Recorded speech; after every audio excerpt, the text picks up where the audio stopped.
Mettiamoci in piedi, ringraziamo Dio per questa opportunità, per il privilegio che abbiamo di poter essere qui insieme per cercare la sua presenza e imparare la sua parola. Padre, in nome di Gesù siamo qua e vogliamo ringraziarti per questa opportunità, per il privilegio di poter essere qui insieme, di lodare e benedire il tuo nome.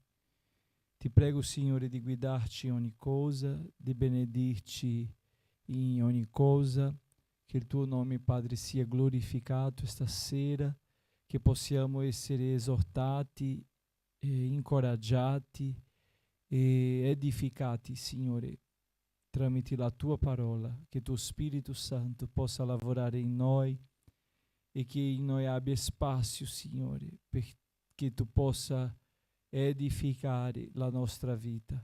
Ti preghiamo, Signore, di essere con i tuoi servi, risveglia la tua Chiesa per cercare la tua parola.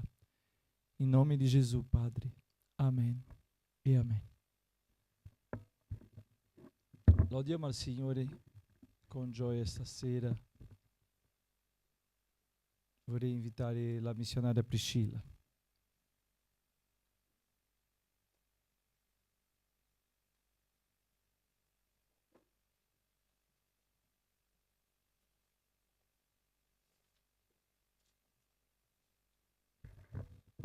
Saluto a tutti con la pace del Signore.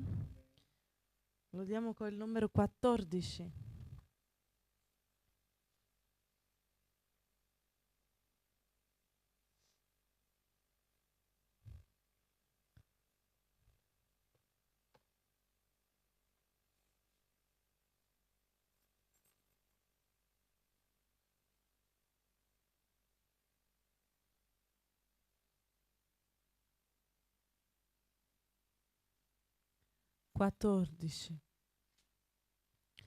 Parla, parla, Signore, in quest'ora, che col cuore ti voglio ascoltare. Il tuo dire trasforma, ristora, rendi savio e fa prosperare. Benedetto il tuo nome in eterno, che tu parli a chi ascolta col cuore, di giustizia, d'amore superno, d'allegrezza, di pace e splendor. Parla, parla, Signore, che ascolto col mio cuore, con tutta la fede, riguardando al glorioso tuo volto, che risplende d'amore su me. Benedetto il tuo nome in eterno, che tu parli a chi ascolta col cuore, di giustizia, d'amore superno, d'allegrezza, di pace e splendor. Parla, parla al mio cuore, puoi dire grandi cose, benigno Signor. Io son pronto, disposto a ubbidire la parola del grande tuo amor. Benedetto il tuo nome in eterno, che tu parli a chi ascolta col cuore, di giustizia, d'amore superno, d'allegrezza, di pace e splendor. Di nuovo. Benedetto il tuo nome in eterno, che tu parli a chi ascolta col cuore, di giustizia, d'amore superno, d'allegrezza, di pace e splendor. Alleluia. Lodiamo ancora con il numero 2.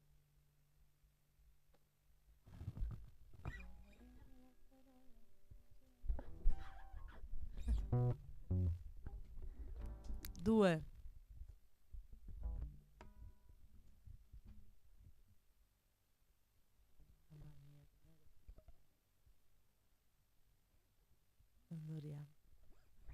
Onoriamo la parola del Vangelo, essa è tutta verità, verità, che converte il peccatore e preserva chi è fedele. Onoriamo la parola del Vangelo, onoriamo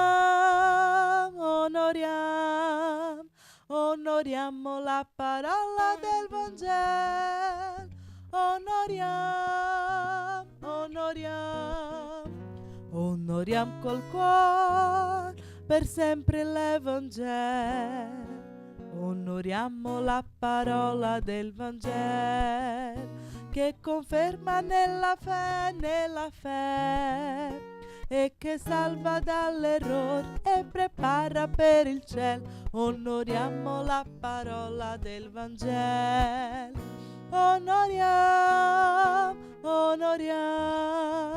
Onoriamo la parola del Vangelo.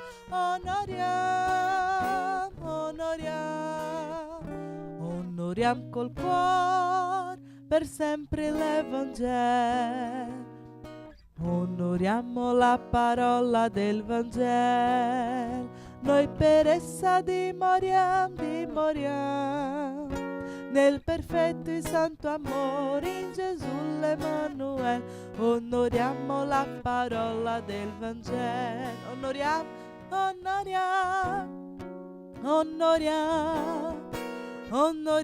la parola del Vangelo. Onoriamo col cuore per sempre l'Evangelo. Onoriamo la parola del Vangelo, essa guida nel cammino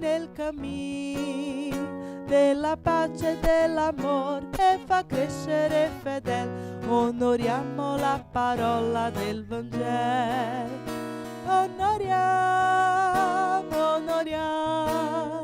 Onoriamo la parola del Vangelo.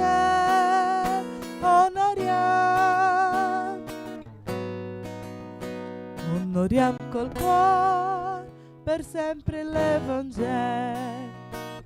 Onoriamo la parola del Vangelo che è potente a liberare dal maligno seduttore e da chi non è fedele. Onoriamo la parola del Vangelo.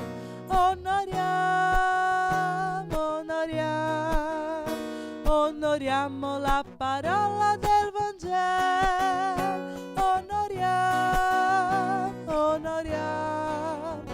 Onoriamo col cuore per sempre l'Evangelo. Alleluia. Gloria al nome del Signore. Lodiamo col numero 26.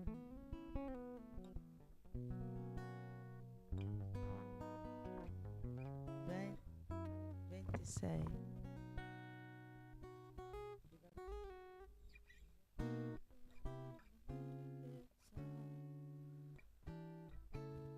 Viva Cristo, eterna mia ricchezza, rupe scudo, arca di salvezza, la sua luce mi conduce a perfetta santità. Viva Cristo, rocca mia diletta, vera manna, verità perfetta. Son sicuro che contento Lui per sempre seguirò. Viva Cristo, la mia eterna sorte, mio tesoro in vita e dopo morte.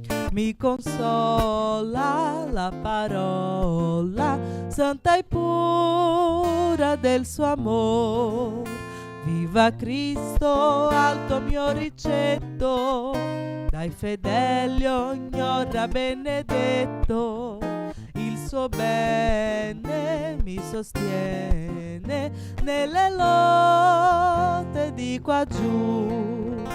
Viva Cristo, conduttor dei santi, in cui cui vivo e vivo tutti quanti gli eletti benedetti dall'eterno suo Evangelo. Amen, gloria a Dio.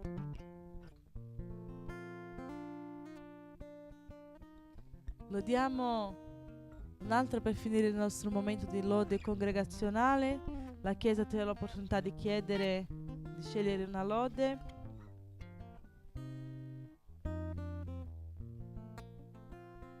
Chi voglia scegliere una lode di quella che cantiamo? È 105. 105.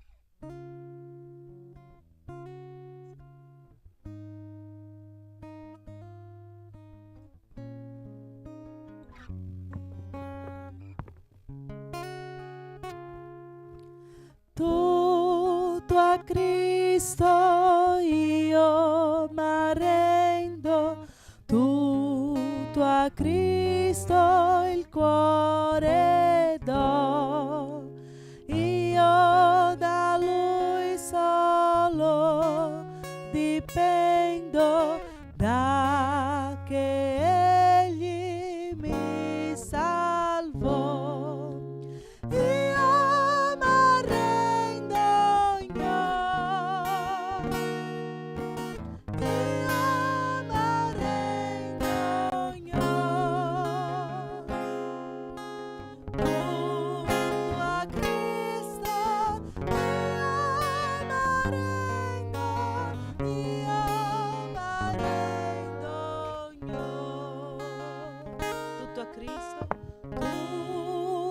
Cristo io m'arrendo, per suo sangue al Padre vo, il suo amore ora comprendo, grande amore mi portò.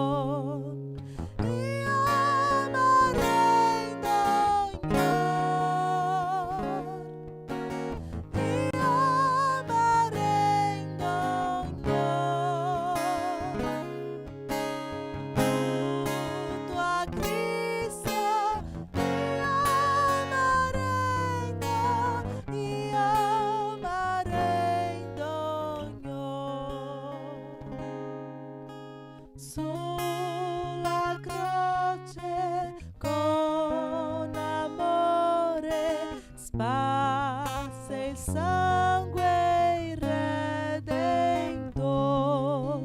per salvarmi peccatore d'ogni male, d'ogni errore. Tutti insieme.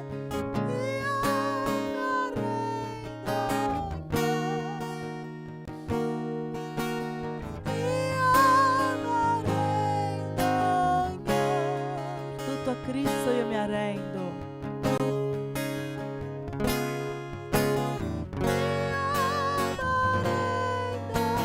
Io m'arrendo,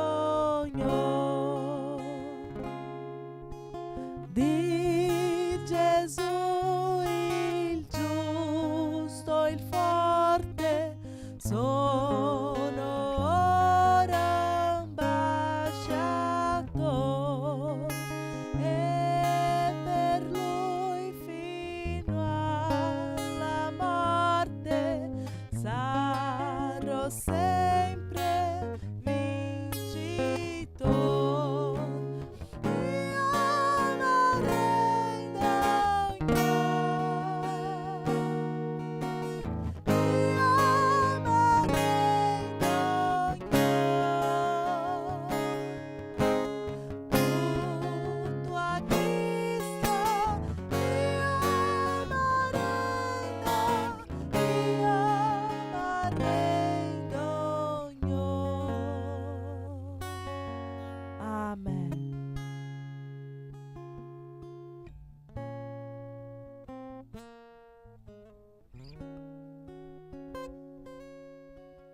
Cari fratelli, di nuovo vi saluto nella pace del Signore Gesù.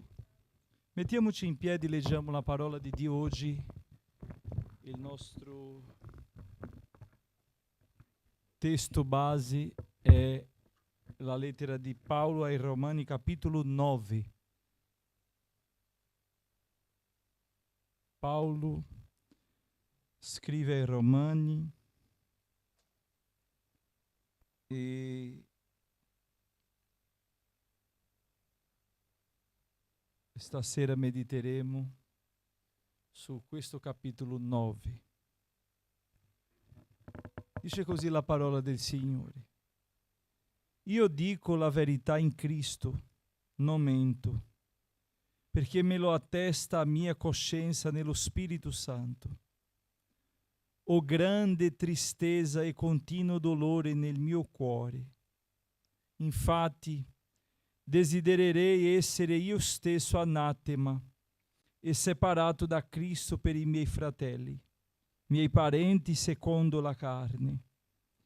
E sono israeliti, dei quali sono l'adozione, la gloria, i patti, la promulgazione della legge, il servizio divino e le promesse, dei quali sono i padri e dai quali proviene, secondo la carne, il Cristo che è sopra tutte le cose, Dio benedetto in eterno. Amen. Tuttavia, non è che la parola di Dio sia caduta a terra, poiché non tutti quelli che sono di Israele sono Israele, e neppure perché sono progenie di Abramo sono tutti figli, ma in Isacco ti sarà nominata una progenie, cioè non i figli della carne sono figli di Dio, ma i figli della promessa sono considerati come progenie. Questa fu infatti la parola della promessa: in questo tempo ritornerò e Sara avrà un figlio. E non solo questo, ma anche Rebecca concepì da un solo uomo, da Isacco nostro padre. Infatti, quando non erano ancora nati figli e non avevano fatto bene o male alcuno, affinché rimanesse fermo il proponimento di Dio secondo l'elezione e non a motivo delle opere, ma per colui che chiama, le fu detto: il maggiore servirà il minore. Come sta scritto: io ho amato Giacobbe e ho odiato Esaù. Che diremo dunque? Vi è forse ingiustizia presso Dio? Così non sia. Egli dice infatti a Mosè: io avrò misericordia di chi avrò misericordia e avrò compassione di chi avrò compassione. Non dipendi dunque né da chi vuole né da chi corre, ma da Dio che fa misericordia. Dice infatti la scrittura al Faraone: proprio per questo ti ho suscitato per mostrare in te la mia potenza e affinché il mio nome sia proclamato in tutta la terra. Così egli fa misericordia a chi vuole e indurisce chi vuole. Tu mi dirai dunque: perché trova egli ancora colpa? Chi può infatti resistere alla sua volontà? Piuttosto chi sei tu, o uomo, che disputi con Dio? La cosa formata dirà a colui che la formò: perché mi hai fatto così? Non ha il vasaio autorità sull'argilla per fare di una stessa pasta un vaso a onore e un altro a disonore? E che dire se Dio, volendo mostrare la sua ira e far conoscere la sua potenza, ha sopportato con molta pazienza i vasi d'ira preparati per la perdizione? E questo per far conoscere le ricchezze della sua gloria verso i vasi di misericordia, che colui ha già preparati per la gloria, cioè noi che egli ha chiamato, non solo fra i giudei ma anche fra i gentili? Come ancora egli dice in Osea, io chiamerò mio popolo quello che non è mio popolo e amata quella che non è amata. E avverrà che nel luogo dove fu loro detto, voi non siete mio popolo, là essi saranno chiamati figli del Dio vivente. Ma Isaia esclama riguardo a Israele, anche se il numero dei figli di Israele fosse come la sabbia del mare, solo il residuo sarà salvato. Infatti, egli manderà a effetto la decisione e l'eseguirà rapidamente con giustizia, perché il Signore eseguirà rapidamente la decisione sopra la terra. E come Isaia aveva predetto, se il Signore degli eserciti non ci avesse lasciato un seme, saremmo diventati come Sodoma e saremmo stati simili a Gomorra. Che diremo dunque? Che i gentili che non cercavano la giustizia hanno ottenuto la giustizia, quella giustizia però che deriva dalla fede, mentre Israele che cercava la legge della giustizia non è arrivato alla legge della giustizia. Perché? Perché la cercavano non mediante la fede, ma come se derivasse dalle opere della legge. Essi infatti hanno urtato nella pietra d'inciampo, come sta scritto, ecco, io pongo in Sion una pietra d'inciampo e una roccia di scandalo, ma chiunque crede in lui non sarà svergognato. Amen. Padre, vorrei chiederti di parlare ai nostri cuori stasera. Abbiamo bisogno della illuminazione del tuo Spirito Santo sulla nostra vita perché possiamo comprendere, capire, ricevere la tua parola. Che tu possa pulire tutta la via perché la tua parola possa arrivare a noi precisamente e possa fare quello che tu hai determinato che faccia. Ti ringraziamo, Signore, per la tua benedizione. Parla con noi perché abbiamo bisogno di sentire la tua voce. In nome di Gesù. Amen. Accomodatevi, fratelli.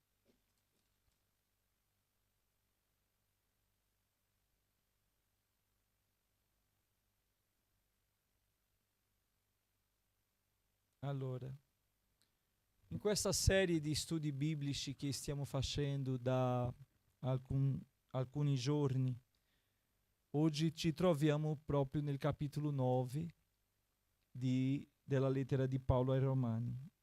Abbiamo visto tutto l'inizio, il percorso che Paolo parla a loro che erano a Roma,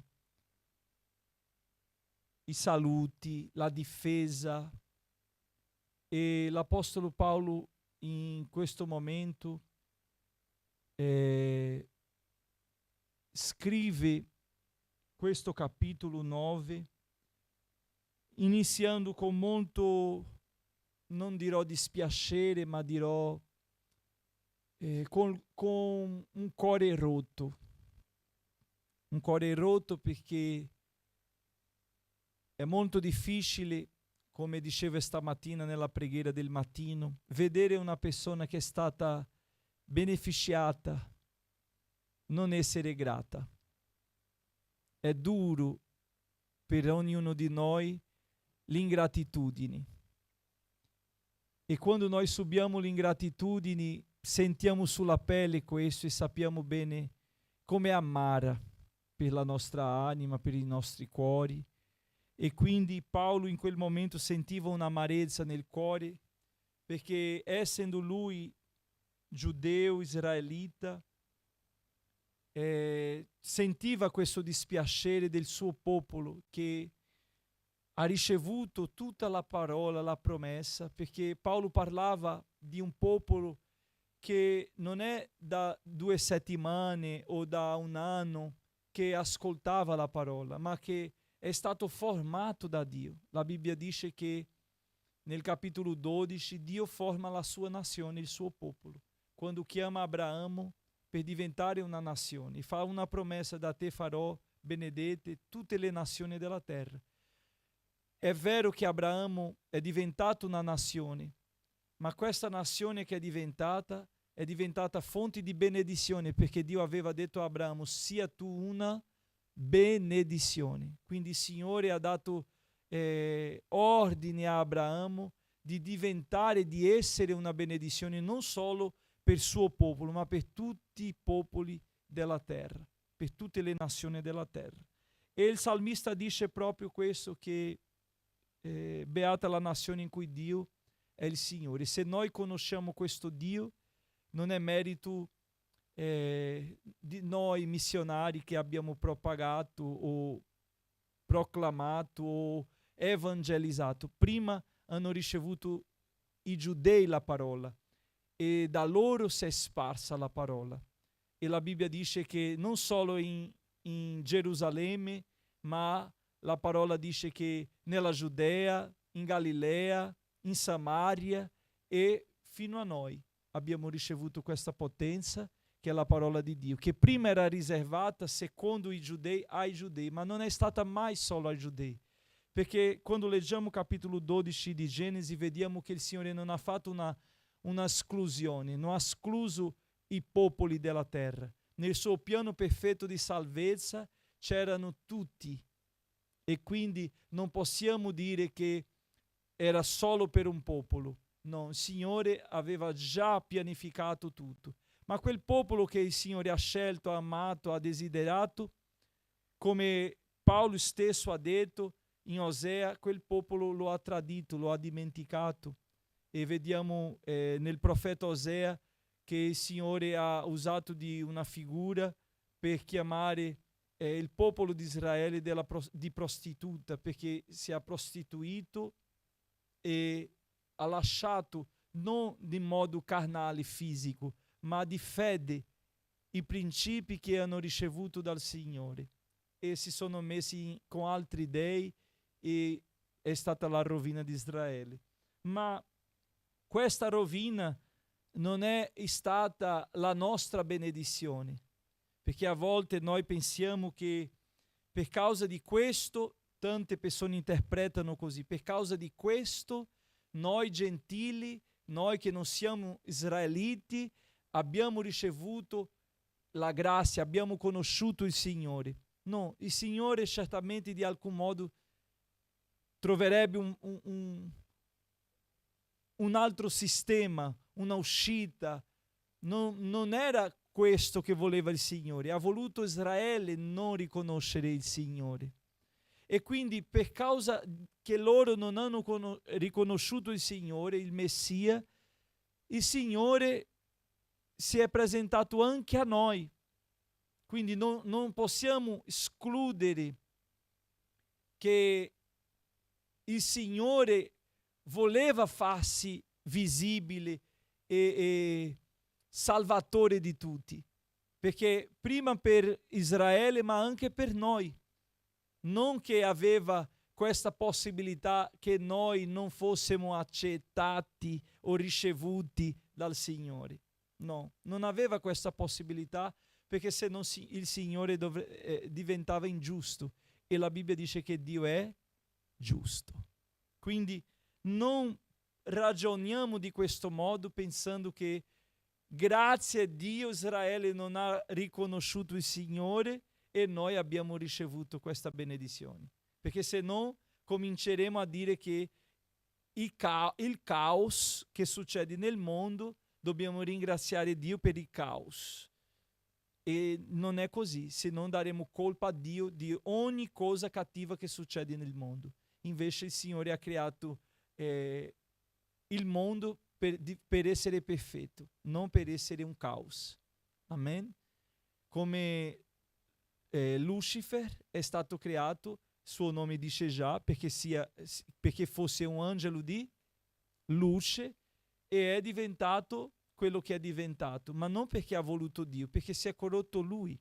Quindi Dio ha creato tutto perfetto, e purtroppo questa perfezione ha camminato all'imperfezione e il Signore ha provveduto la soluzione che è stato Gesù Cristo per salvare, per liberare, per perfezionare tutti i santi. E chi sono questi santi?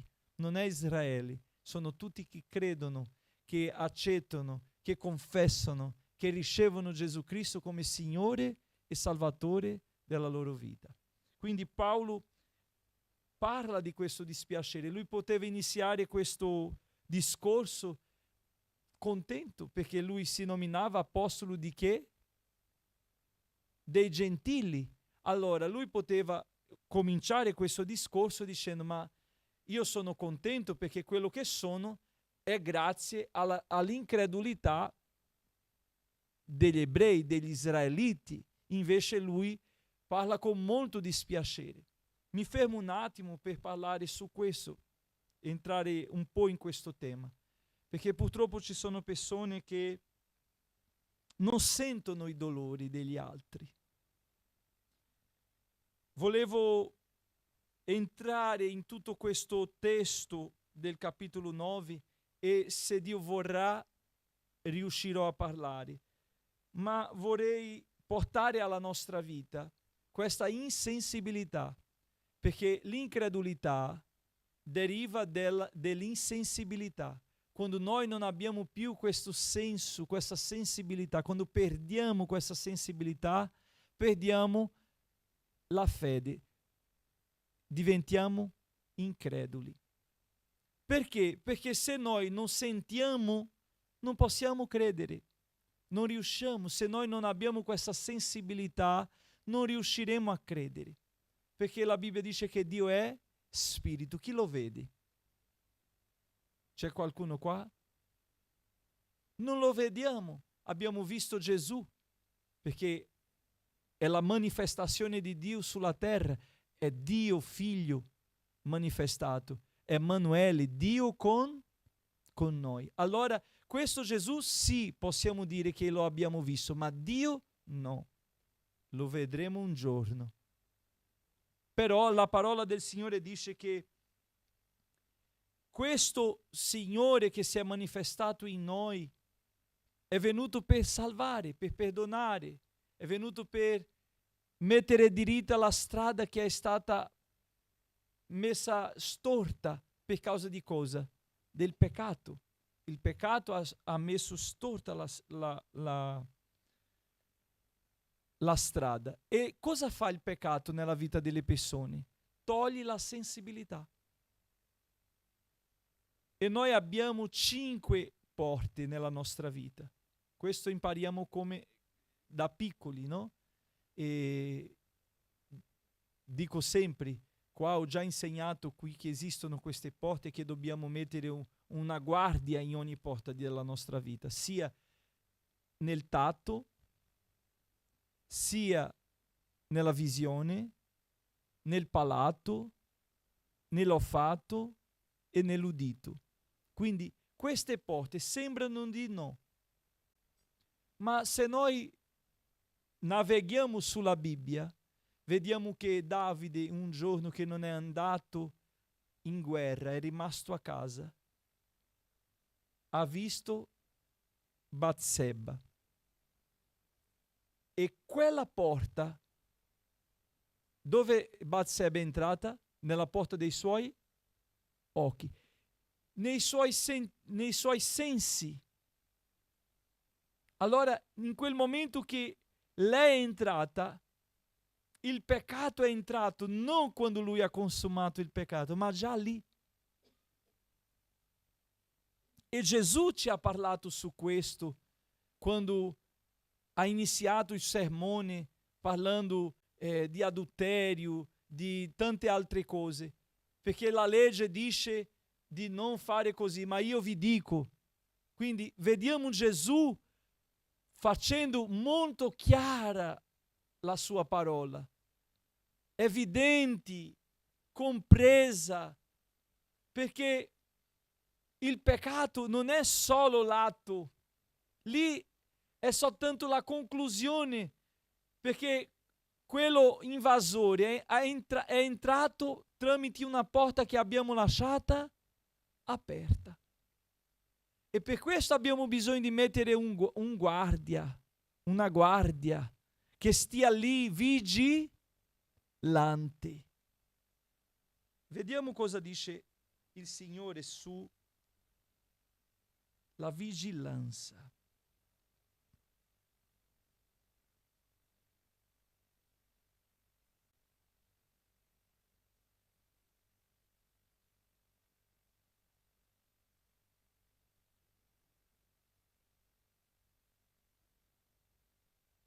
Prima Pietro,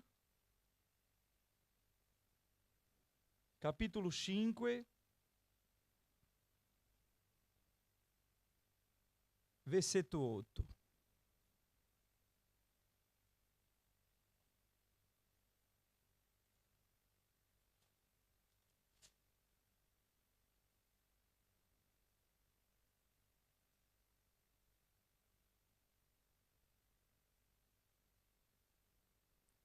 Siate sobri, vegliati, perché il vostro avversario, chi è il nostro avversario?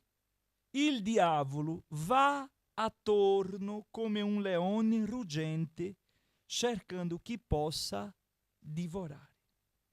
Versetto 9. Resistetegli, stando fermi nella, sapendo che le stesse sofferenze si compiono nella vostra fratellanza sparsa per il, ossia, non succede solo a te, succede a tutti. Ma noi abbiamo bisogno prima di stare sobri,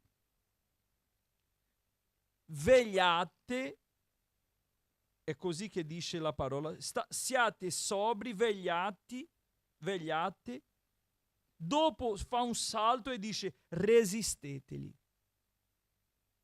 Perché questo è importante per la nostra vita, perché noi non veniamo a essere distrutti. Ma fisicamente? No. Fisicamente, posteriormente saremo.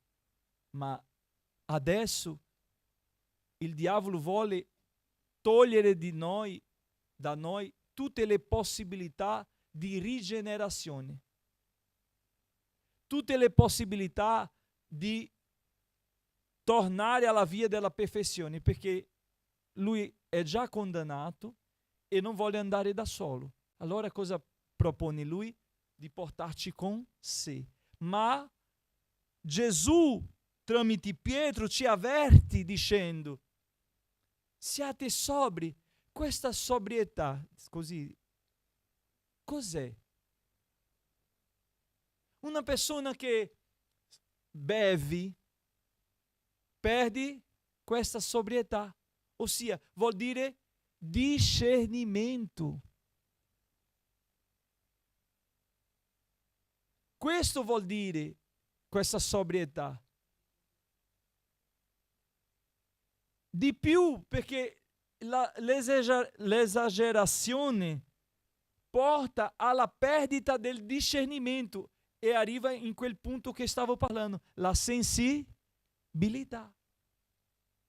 Una volta che perdiamo la sensibilità, noi non abbiamo più attenzione, perché le porte sono già invase, dominate, e chi è già nella porta dominerà tutto il corpo.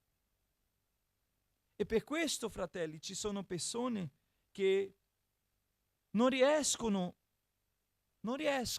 a camminare con Dio, a avere una vita con Dio. Perché nonostante hanno, come i giudei, una vita non di giustizia, ma una vita, diciamo, mi sono dimenticato della parola che ho detto di Nicodemo. Lui non era giusto, era un uomo.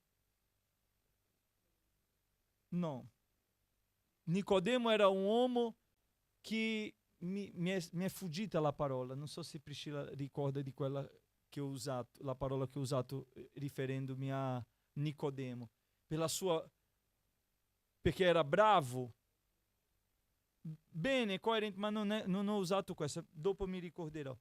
Lui era coerente, va bene, nelle sue cose, perché quello che lui ha imparato li faceva essere coerenti, ma non faceva ancora avere una fede appunto di credere in quello che ha studiato, che ha cercato tutta una vita, perché Paolo si riferisce qua ai profeti, a Osea, a Isaia.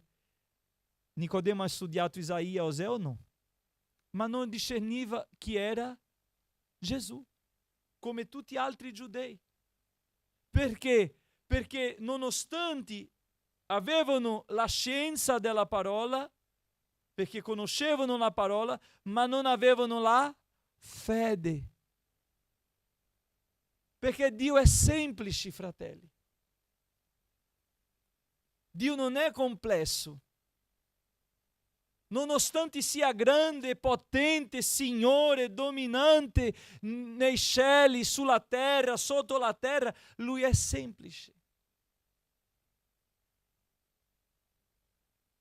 E per loro capire Gesù era molto complesso, perché loro aspettavano un Messia complesso, non semplice. E tante volte nella nostra vita noi, per causa di non avere questa sensibilità, a causa del dominio delle entrate della nostra vita, non discerniamo Gesù, non riusciamo a vederlo, non riusciamo a sentirlo. E cosa succede? Continuiamo dominati da chi? Dal peccato. Il peccato ancora ha potenza su di noi. Perché?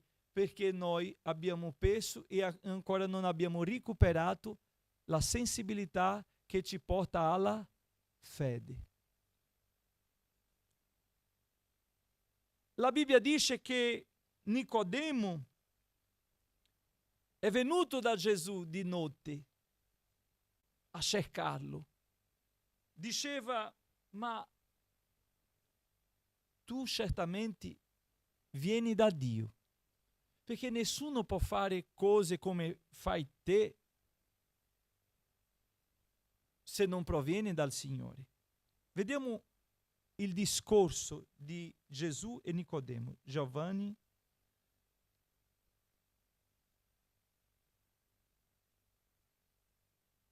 capitolo 3.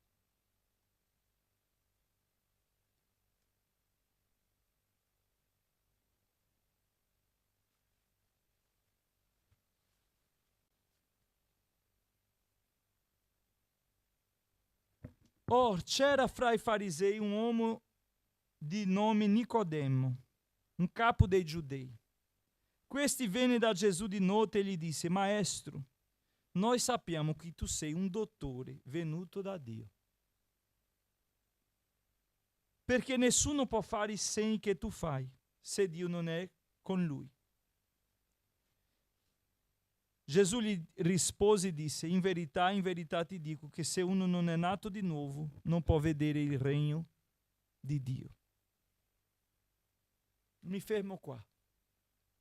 Cosa ha detto Nicodemo?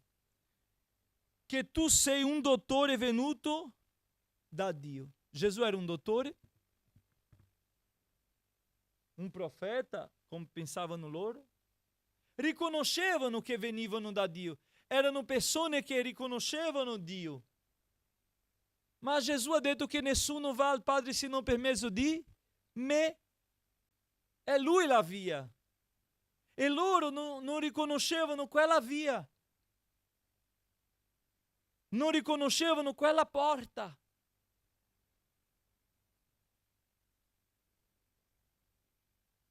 Paolo parla su questa durezza di cuore, su questa rigidità.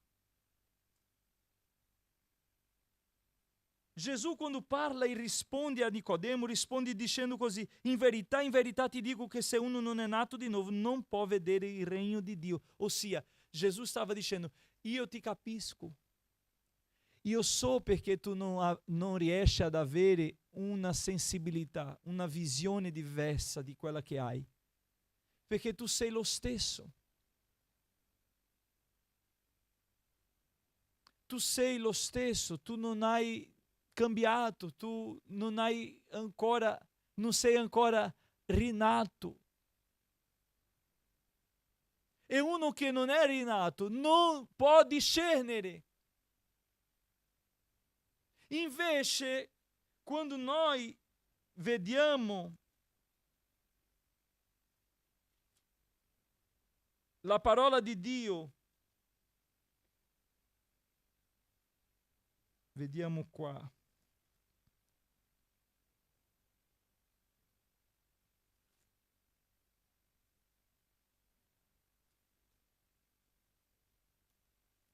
Vangelo di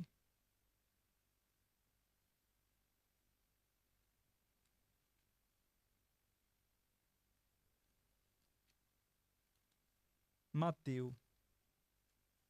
Vangelo di Matteo.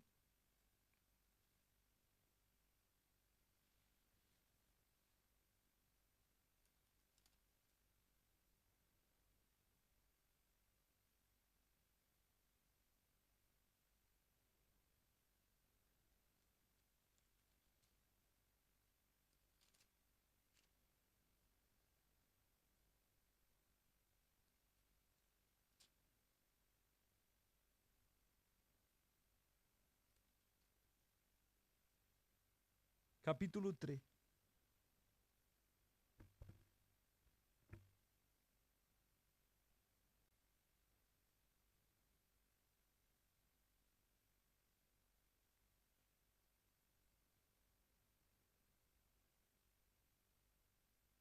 Vangelo di Matteo, capitolo 3.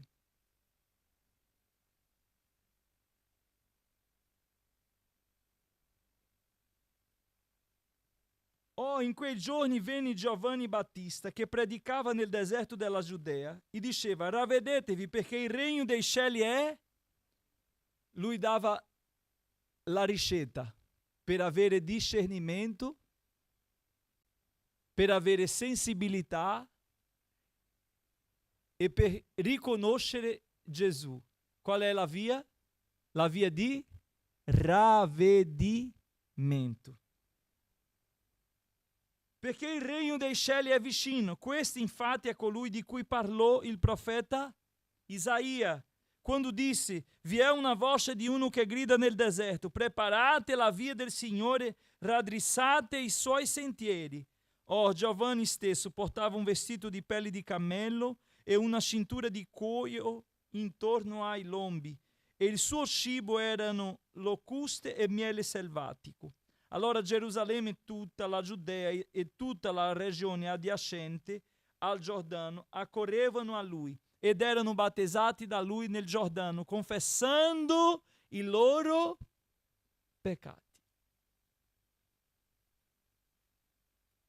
Vedete che è impossibile discernere, conoscere, vivere il regno di Dio se non siamo ravveduti. E cos'è il ravvedimento? Abbiamo già parlato qui tanti anni fa, questo, no Anna? In versione U. Ti ricordi? Mi ha insegnato questa parola, non sapevo, 4 anni fa, non sapevo cos'era l'inversione U. Ma inversione U è quella strada, è quella via che usciamo dall'autostrada e prendiamo per prendere quell'altra via. C'è sempre una uscita che ci porterà alla via. Il Signore è sempre bussando la porta e ci dando sempre la possibilità di uscire di questa condizione di vita che viviamo. Perché ci sono persone che dicono: io non riesco, io non posso, non ce la faccio. Siamo noi che scegliamo vivere nel peccato e siamo noi che vogliamo continuare sotto la schiavitù del peccato. Siamo noi. Perché tutti i giorni vediamo l'uscita di quella strada davanti a noi, ma noi per tante cose non vogliamo, perché ci piace, o per il piacere, o perché siamo stati insegnati così, o perché siamo stati preparati per questo. Tante persone continuano, non perché non ha la possibilità, perché tutti i giorni il Signore ci dà la possibilità, tutti i giorni.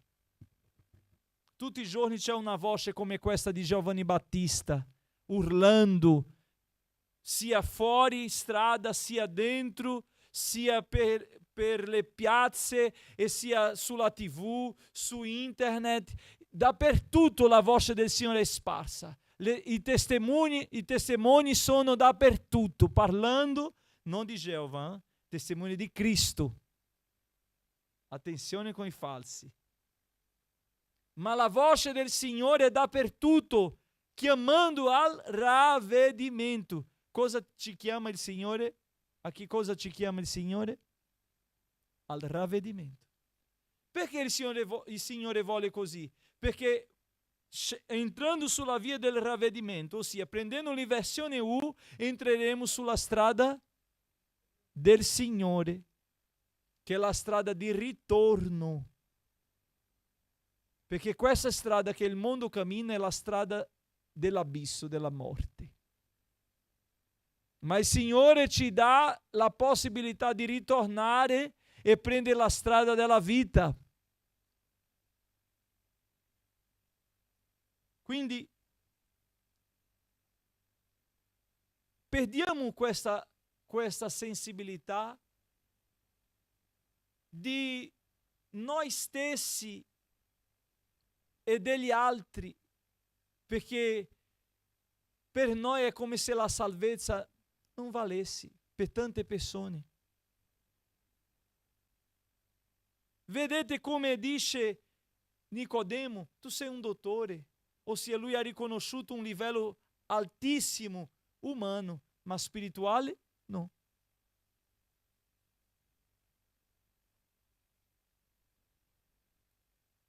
Noi siamo in questo mondo, ma non siamo di questo mondo. Noi viviamo in questo mondo, ma non apparteniamo a questo mondo. E abbiamo bisogno di prendere questa inversione U per cambiare strada e seguire Cristo, perché questo mondo finirà. E il dispiacere di Paolo era questo. Il pianto di Paolo era questo, di vedere i suoi fratelli, confratelli, camminando alla morte. Io non so come vi sentite al vedere una persona. Io un giorno di questo ero a parlare con una sorella e lei diceva: ma pastore, io ringrazio Dio per la vita della mia famiglia. Ho detto: amen, sorella. E lei viene in chiesa da sola. Io ringrazio perché mio marito è un lavoratore. Io ringrazio perché non ci manca niente a casa. Io ringrazio perché i miei figli sono bravi, studiano, non mi portano problemi. E io aspettando. E lei mi diceva tutto quello, tutta la sua gioia di quello. Io ho detto: sorella, mi dispiace soltanto che loro non vengono in chiesa e che non servono a Gesù. E lei: sì, ma nel tempo, volendo il Signore, come se dipendesse da Dio. Dio ha già fatto la sua parte. Giovanni 3,16: Dio ha amato tanto il mondo che ha donato suo figlio unigenito per chiunque crede in lui non perisca ma abbia la vita. Lui ha già fatto la sua parte, fratelli. Lui non ci farà credere, perché lui già ha dato la più grande prova di amore a noi, suo figlio unigenito. Siamo noi che dobbiamo credere e non dobbiamo accontentarci con questo mondo come se le cose di questo mondo fossero sufficienti per la nostra tranquillità, per avere una vita serena che dopo questa vita sarà triste. Di che vale?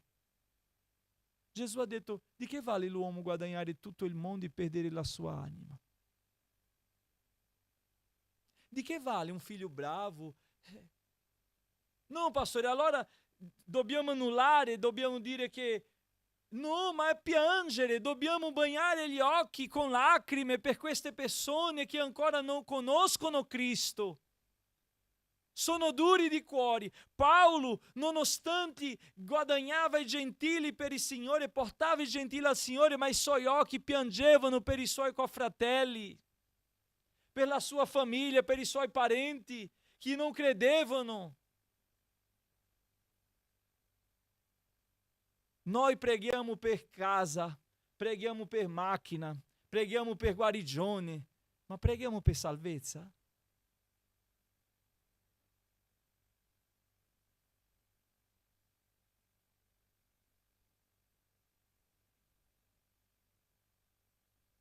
Un silenzio di riflessione. È bello veramente stare insieme qua, ma sarà molto più bello stare insieme là. Il mondo vuole, fratelli, ingannarci, sedurci,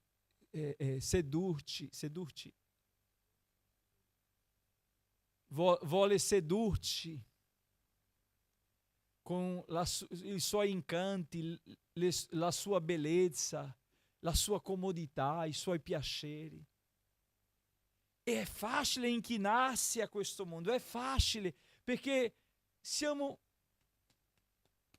Di che siamo?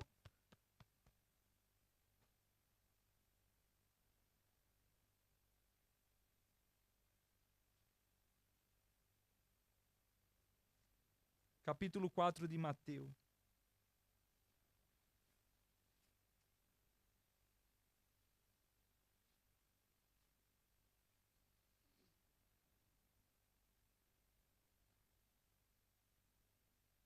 Allora Gesù fu condotto dallo Spirito nel deserto per essere tentato dal diavolo.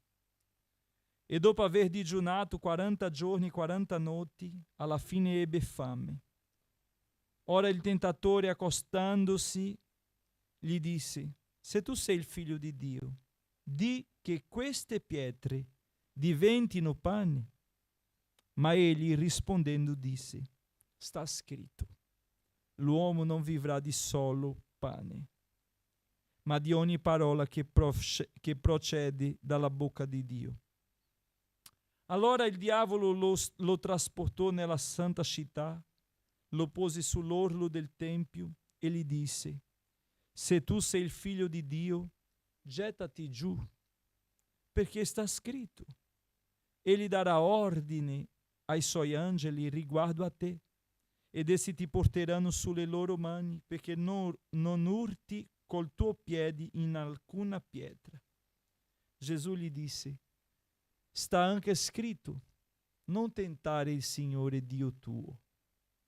Di nuovo il diavolo lo trasportò sopra un monte altissimo e gli mostrò tutti i regni del mondo e la loro gloria.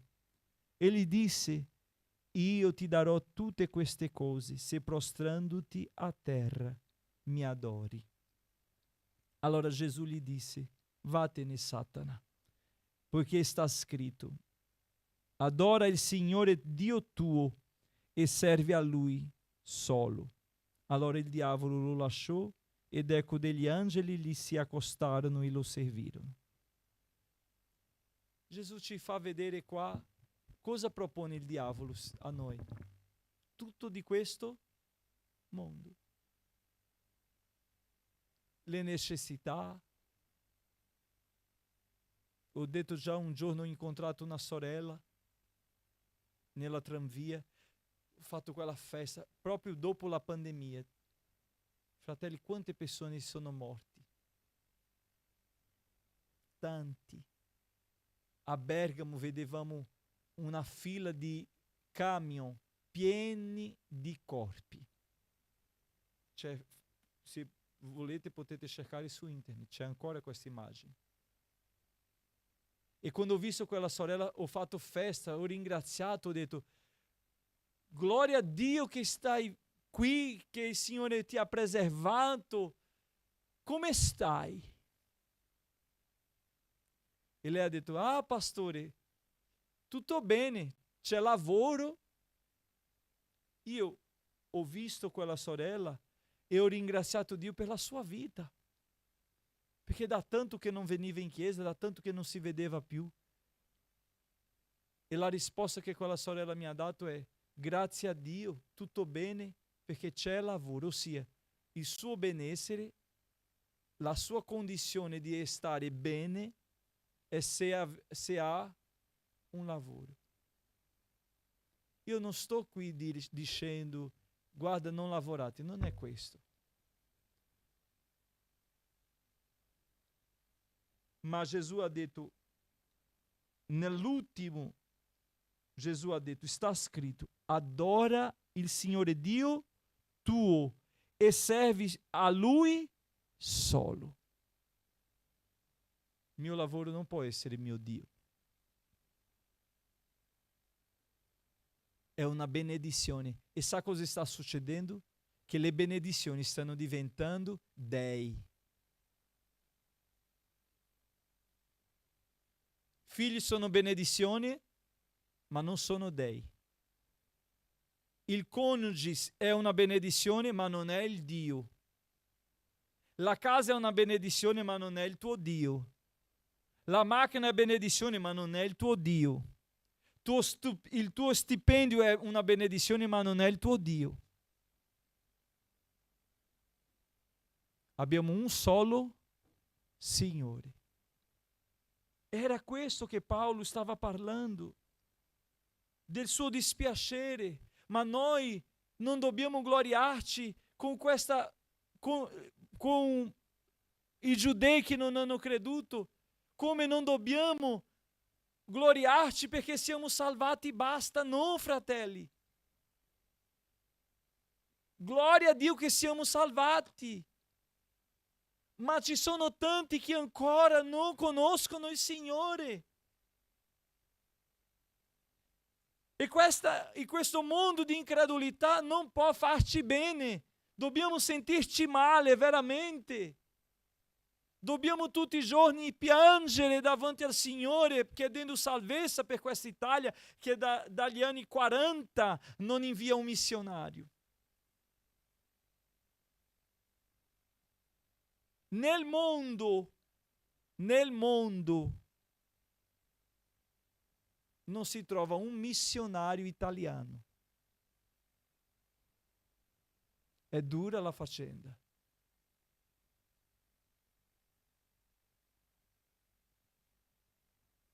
Solo se è anonimo, nascosto, perché in tutte le agenzie missionarie non si trova un missionario. Ci sono quelli predicatori che girano, ma un missionario che abbandona la sua patria e va là, in quell'altra patria, registrato, non c'è. Quindi Italia, come tanti altri paesi, è come una vite secca che ha bisogno di essere riverdeggiata di nuovo. Riverdeggiata.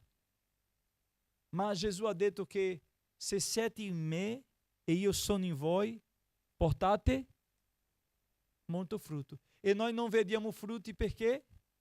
Perché queste persone non sono in Gesù. E dobbiamo portarle a Gesù, sì o no?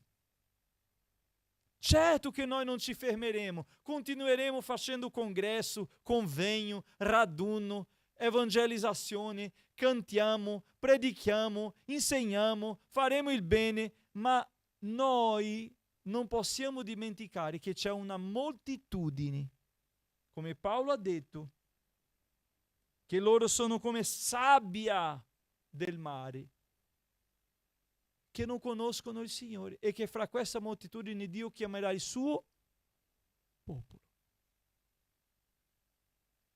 Finisco stasera quando Paolo parla della libertà assoluta della grazia di Dio. Quando il Signore ci ha dato questa possibilità, non ci ha dato perché loro non l'hanno accettato. No, ha dato perché, come ho detto all'inizio, Lui ci amò per prima. Siamo amati per prima. Abbiamo letto altri giorni che Paolo ha scritto questo. Nonostante eravamo peccatori, Cristo è morto per noi. Allora, questo sacrificio è stato fatto credendo o no i giudei, per tutti. Ma noi non possiamo odiare quel popolo, come non possiamo odiare gli empi. No. Dobbiamo avere compassione. Finisco questa sera lasciando questo seme nei vostri cuori. Compassione verso gli altri, verso quelli che non credono ancora. Compassione verso le persone che non hanno una fede concreta, solida. E questa compassione ci fa piangere. Già la Bibbia dice che Gesù si è mosso di compassione e cosa ha fatto? Ha risuscitato quello figlio della vedova. Gesù si è mosso di compassione e cosa ha fatto? Ha guarito quell'uomo che è messo lì dal tetto. Gesù si è mosso di compassione per quella donna che urlava: aiutami! E noi? Dov'è la nostra compassione? Siamo belli credenti, veniamo in chiesa, ma la dimostrazione di questa compassione sono nelle parole o nelle nostre azioni? Non che le azioni ci portino alla salvezza, no, ma la nostra fede ci porta ad avere azione verso questi increduli, questi empi che camminano su questa via di morte.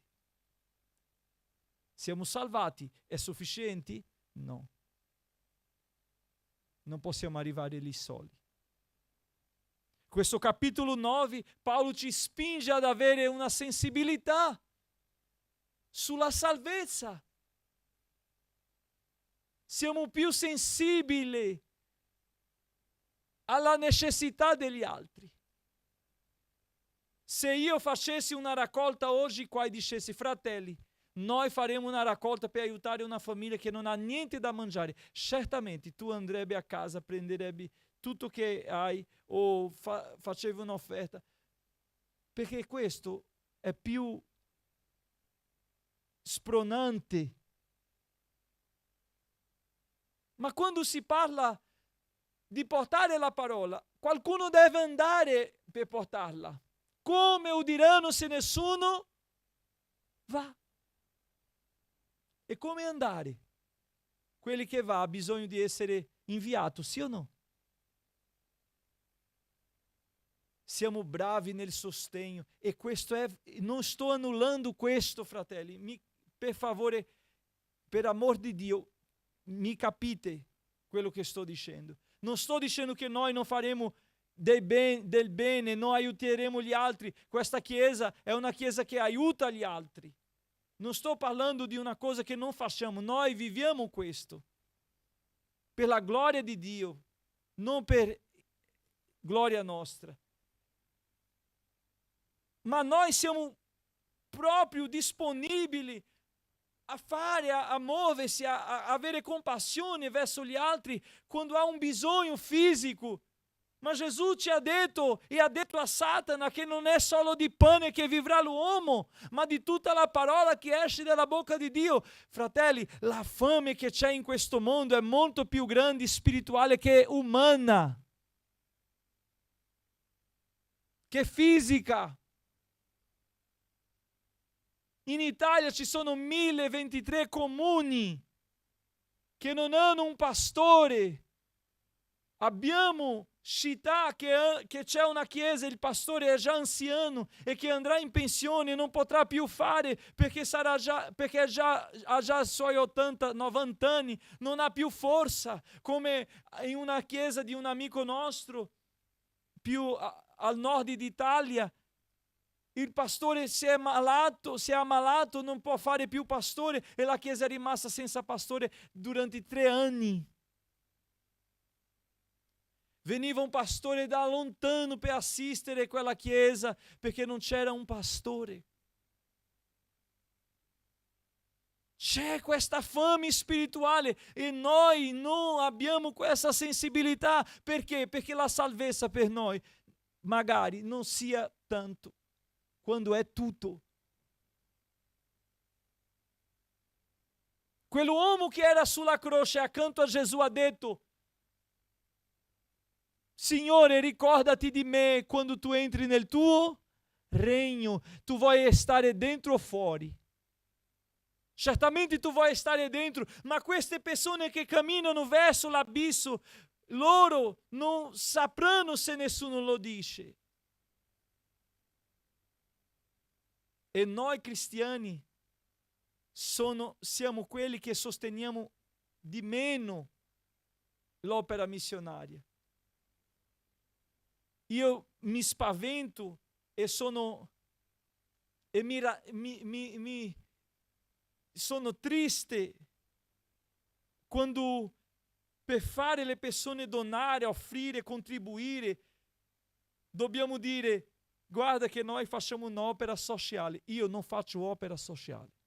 Per favore non ditemi che faccio opera sociale e che questa chiesa è sociale. Faccia il comune sociale, perché noi siamo cristiani e noi facciamo un'opera missionaria di evangelizzazione. È questo che facciamo. Ma le persone non hanno la sensibilità. Per avere una sensibilità di donazione, di sostegno della missione, si deve dire: non, perché noi abbiamo questo lavoro, distribuiamo pacco, adesso facciamo anche la mensa e facciamo la classe di italiano e facciamo... No. La Bibbia dice che loro che si convertivano vendevano tutto e mettevano ai piedi degli apostoli, perché tutti non avesse bisogno, perché che la parola fosse sparsa. Tramite quello il regno del Signore, dei sacrifici che loro hanno fatto nell'inizio. Siamo qua, fratelli, o pensate che siamo qui perché nessuno ha fatto un sacrificio? Se noi parliamo di Valdo, dei Valdesi, quanto quell'uomo ha subito qua a Firenze. Gli evangelici a Firenze, in Italia, quanto hanno sofferto. Gli uomini, parliamo di Assisi, che era dentro una comunità, ma non era lì, non aveva più il sistema che lo governava, perché aveva capito, comprendeva. Era in mezzo a loro, ma non viveva più il sistema e per questo è stato escluso. Quanti uomini hanno perso tutto perché la parola arrivasse a noi? Hanno dato tutto perché la parola arrivasse a noi. E noi cosa stiamo facendo perché la parola arrivi agli altri? Perché la prossima generazione abbia la stessa opportunità che noi abbiamo avuto. Compassione. E la compassione viene tramite le attitudini di pregare con lacrime, non pregare, sia insensibile, no, con lacrime, la preghiera con lacrime, digiuno. Io faccio un digiuno per questa città, io farò un digiuno per questo vicino. Il tempo è corto per dire le cose che ho vissuto nella mia vita ministeriale. Dopo che mi sono convertito, la mia vicina mi ha testimoniato che lei faceva campagna di digiuno e preghiera perché io e la mia famiglia fossimo salvati. Perché Gesù entrasse nella nostra casa. Ma oggi non c'è più questo. Quindi la preghiera con lacrime, il digiuno,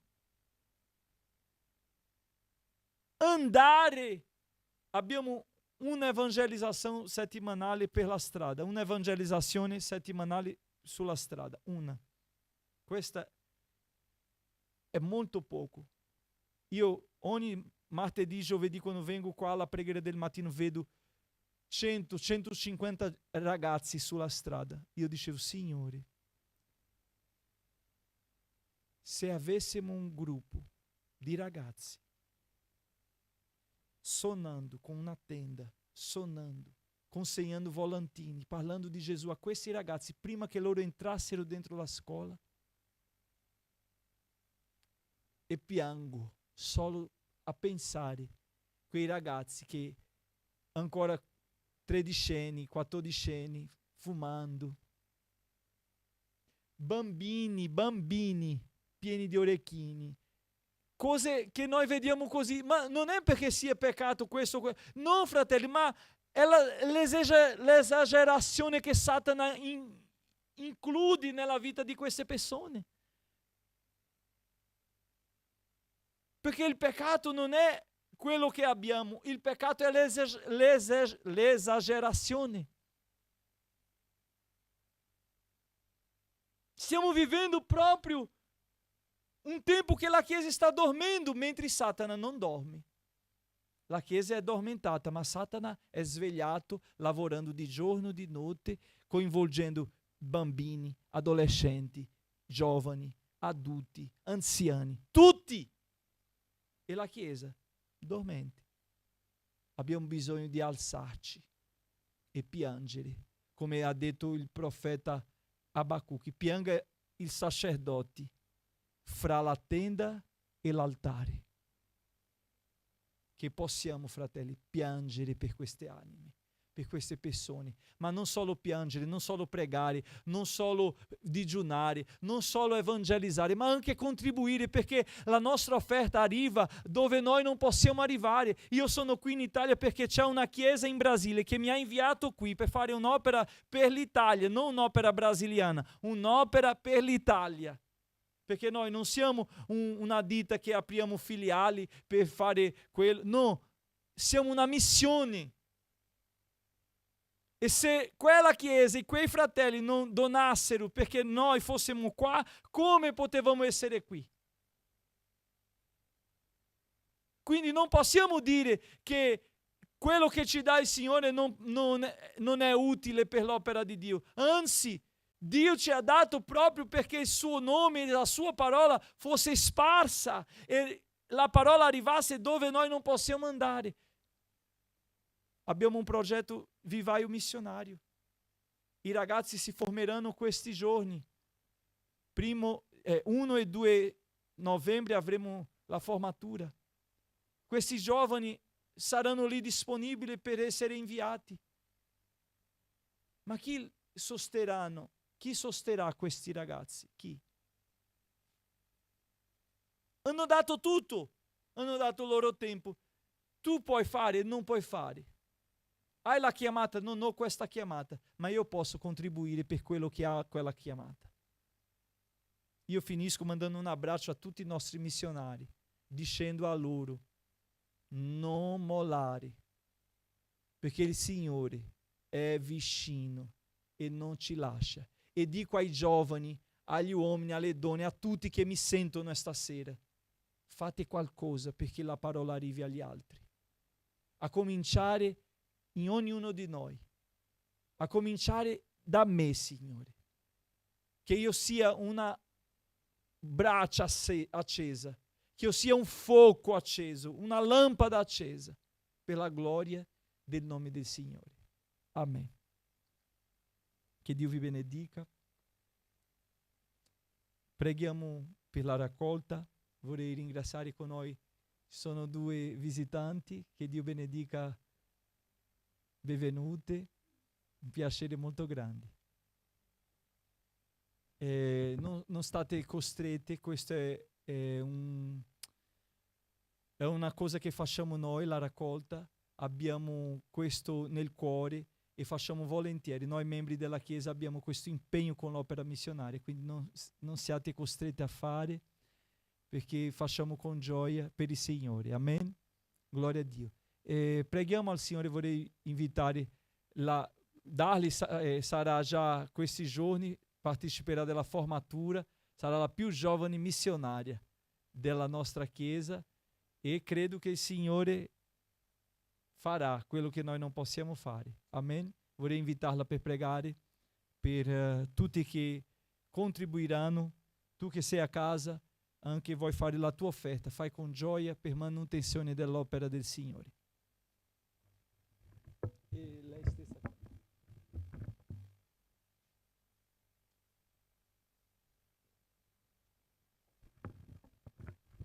Saluto la Chiesa con la pace del Signore. Amém. Preghiamo. Senhor Deus e Pai, Pai querido e amado, neste momento, Senhor, queremos te agradecer, Senhor, por esta oportunidade de estar aqui, Senhor, para te adorar, te exaltar, aprender a tua palavra, Senhor.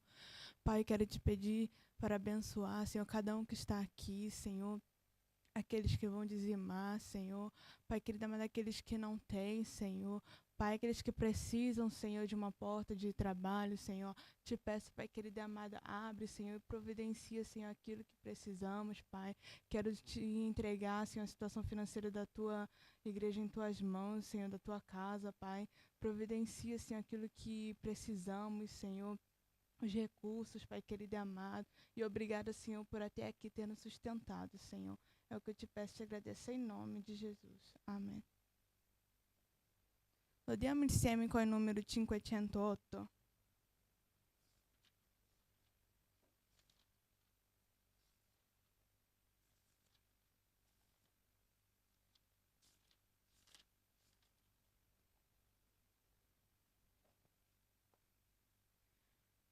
Quando vedo la tua santità, quando ammiro la tua beltà, quel che intorno a me diventa ombra nella luce tua, Signor. Quando ho trovato la via al tuo cuore, tu mi hai dato gioia e vero amore. Ed io scopro la vera ragione perché io vivo.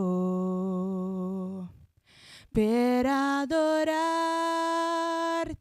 Signore, per adorarti, Signore. La ragione per cui vivo è adorarti, Signore. Per adorarti, Signore. Per adorarti, Signore. La ragione per cui vivo è adorarti, Signore.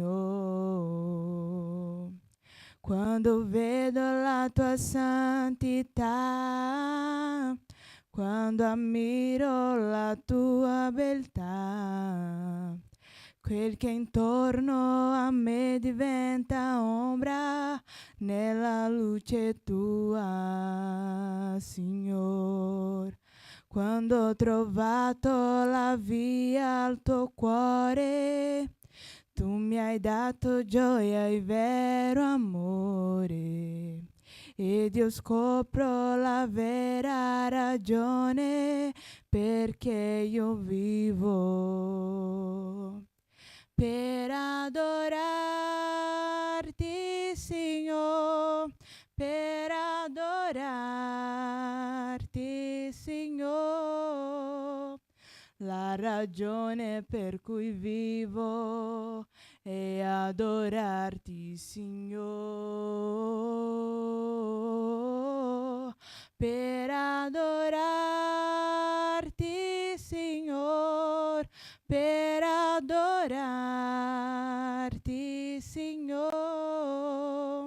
La ragione per cui vivo è adorarti, Signore. Amen.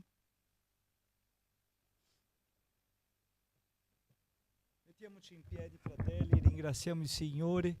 Vorrei anche dire che domenica sarà la nostra Santa Cena, la prima Santa Cena a Pisa, nella nostra base missionaria a Pisa. Vorrei mandare già un saluto ai fratelli che sono a Pisa e vorrei mandare un saluto ai missionari, a Marco, Denisa e ai fratelli che sono lì lavorando per la ristrutturazione della base, perché domenica saremo lì, ma loro hanno lavorato prima.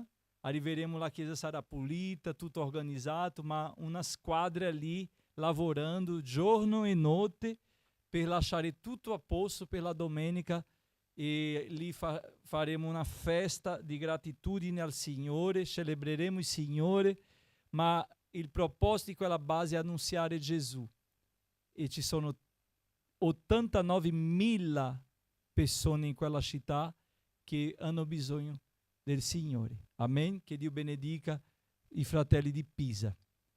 Signore, vogliamo ringraziarti per questa sera e per la tua benedizione. Grazie perché tu ci hai dato la tua parola. Grazie perché tu ci preservi nella tua presenza. Perché vediamo, Signore, che tu hai cura di noi quando ci parli così, ci portando al binario, ci portando sulla via, al sentiero di giustizia, perché non possiamo camminare lontani dai tuoi principi né dai tuoi propositi. Signore, ti prego che tu continui, Signore, aiutando ognuno di noi, perché possiamo seguire finché il tuo giorno arriverà e tu verrai e ci porterai con te. Ma mentre, Signore, ci dai la possibilità di essere in questa terra, che possiamo essere, Signore, una benedizione, come la tua parola dice, che Abramo era una benedizione e che possiamo essere pure noi una benedizione di salvezza e fede a tutti, in nome di Gesù. Amen. Che la grazia del nostro Signore e Salvatore Gesù Cristo, il grande amore di Dio nostro eterno Padre, la comunione e la consolazione dello Spirito Santo sia con tutti noi, oggi per sempre. Noi diciamo Amen. Che Dio vi benedica.